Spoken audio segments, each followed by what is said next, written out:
আজকের ওয়েদারটা বেশ ঠান্ডা ঠান্ডা, বৃষ্টিও পড়ছে, হাওয়াও দিচ্ছে, তাই ভাবলাম রাতে কিছু স্পেশাল বানানো যাক। তার জন্যই বানিয়ে ফেললাম ছোলার ডালের তড়কা। চলো তোমাদের সঙ্গে রেসিপিটা শেয়ার করি। প্রথমেই কড়াইয়ে তেল গরম করতে দিয়ে দিয়েছি।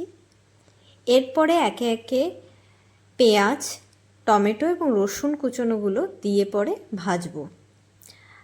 হালকা ব্রাউন হয়ে এলে এর মধ্যে পরিমাণ মতো নুন, হলুদ এবং চিনি দিয়ে পরে মিক্স করে নিতে হবে। এরপরে মিক্স আপ হয়ে গেলে, হালকা আরেকটু ব্রাউন হয়ে গেলে এর মধ্যে আদা, জিরে এবং লঙ্কা বাটাটা দিয়ে দিচ্ছি। এরপর আবারও ভালো করে মিক্স আপ করে নেব। মিক্স করতে থাকবো যতক্ষণ না ভালো করে কষে যায়। হালকা হালকা করে জলও দিতে থাকবো যাতে লেগে না যায়। দেখো ভালো করে আমি কষিয়ে নিচ্ছি এটাকে, যাতে মশলাটা মিক্স হয়ে যায়। এরপর হালকা একটুখানি জল দিলাম এর মধ্যে, যাতে জিনিসটা লেগে না যায়।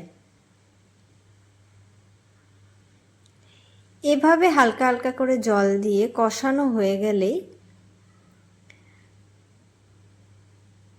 দেখো কষানো হয়ে যাচ্ছে। হালকা হালকা জলও দিয়েছি আমি, কালারটাও দেখো চলে এসছে। এরপরে একটা তেজপাতা দিয়ে আবারও ভালো করে কষাতে থাকবো, কষানোটাই কিন্তু মেন। এরপরে আরেকটু জল দিয়ে দেব। এভাবে জল দিয়ে আস্তে আস্তে কষালে রান্না কিন্তু বেশি ভালো হয়, ফ্লেভারও আসে।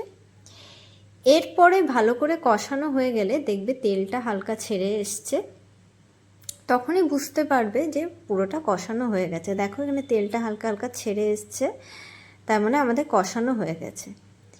এরপরে আমি আগের থেকে সেদ্ধ করে রাখা ছোলার ডালটা দিয়ে দিচ্ছি। ছোলার ডালটাকে আমি নুন এবং তেজপাতা দিয়ে আগের থেকে সেদ্ধ করে রেখেছিলাম। প্রথমে অল্প দিলাম, মিক্স আপ করে নেব। তারপরে পুরো ডালটা দিয়ে ভালো করে ফুটতে দেব। দেখো ভালো করে মিক্স করে নিচ্ছি। এরপরে পুরো ডালটাই আমরা দিয়ে দেব, দিয়েও দিয়েছি দেখো। এরপরে আগের থেকে আমি একটা ডিম পেঁয়াজ এবং নুন দিয়ে ভালো করে ভেজে রেখেছিলাম, সেটা উপর থেকে ছড়িয়ে দেব।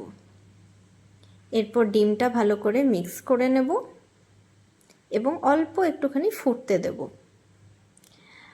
হালকা ফুটে এলেই এর মধ্যে ঘি দিয়ে দেব এবং পরিমাণ মতো কসুরি মেথি। এরপর গরম গরম রুটির সঙ্গে সার্ভ করে দিলেই বাস, আর কি, জমে যাবে। ভালো লাগলে চ্যানেলটাকে সাবস্ক্রাইব এবং লাইক করুন।